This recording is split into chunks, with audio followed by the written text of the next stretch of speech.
നമ്മളെപ്പറ്റി ഇതുപോലെ ചോദിക്കുമോ? ഇമ്മണി പുളിക്കും.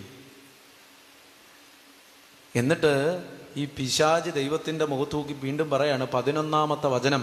എന്താണ് 11-ാമത്തെ വചനം?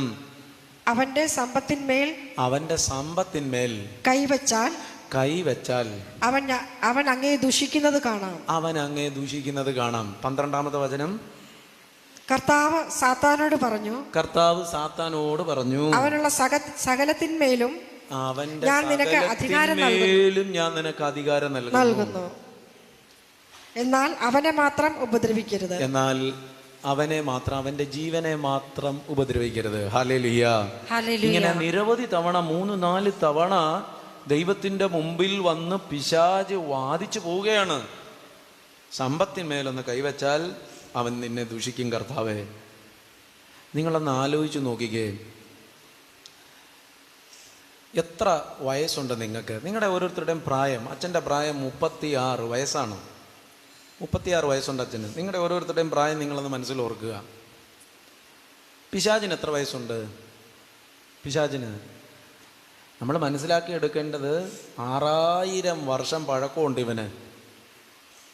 കാരണം ലോകാരംഭം മുതലേ ഇവനുണ്ട്. ഹല്ലേലൂയ. ഒന്ന് കരമേർത്തി പറഞ്ഞേ ഹല്ലേലൂയ.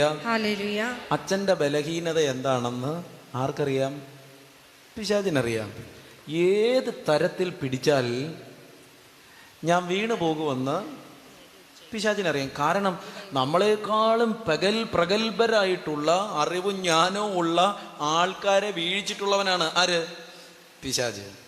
നിങ്ങൾ മനസ്സിലാക്കി എടുക്കേണ്ടത്, എൻ്റെ പ്രിയമുള്ള സഹോദരങ്ങളെ, നിങ്ങൾക്കൊരു കൃപ കിട്ടാൻ, നിങ്ങൾക്കൊരു അനുഗ്രഹം കിട്ടാൻ, കർത്താവിനോട് ഒട്ടിച്ചേർന്ന് നിൽക്കാൻ, നേരത്തെ അച്ഛൻ പറഞ്ഞതുപോലെ ഏറ്റവും വലിയ ശത്രു പിശാചാണ്.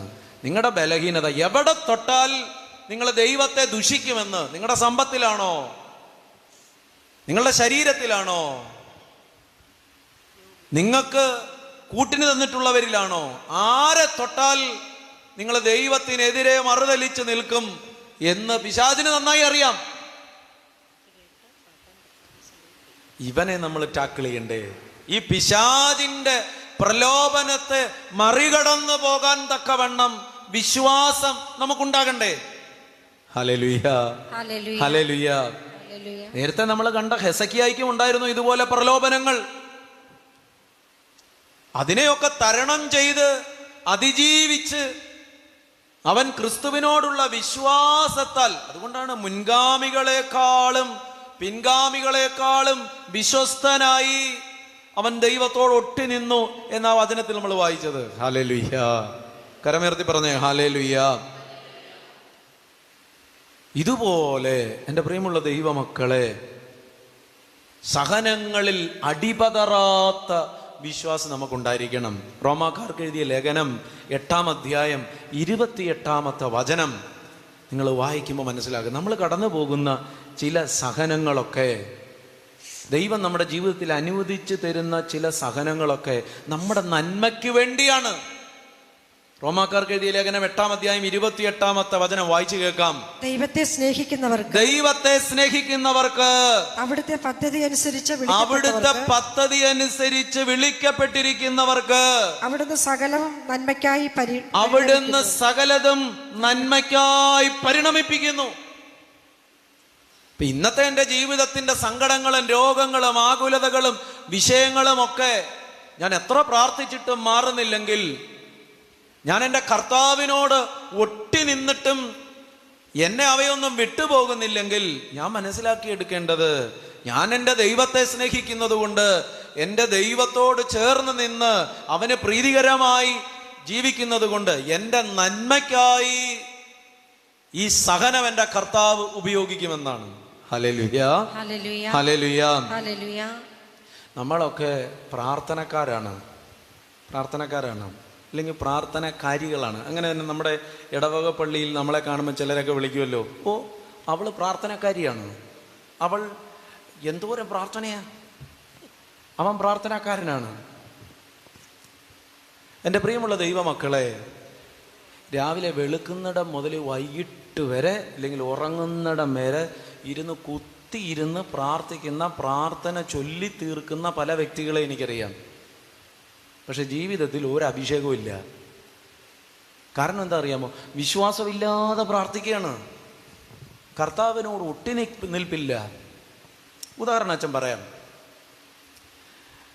എൻ്റെ തന്നെ പള്ളികളിൽ എന്തോരം അച്ഛൻ കാണുന്നു. സഹോദരനുമായിട്ടും സഹോദരിയായിട്ടും അടിയും വഴക്കുമാണ്. പക്ഷെ പ്രാർത്ഥനയ്ക്ക് ഒരു കുറവുമില്ല. ഇവൻ്റെ പ്രാർത്ഥന കർത്താവ് കേൾക്കുമോ? നിങ്ങൾ പറ.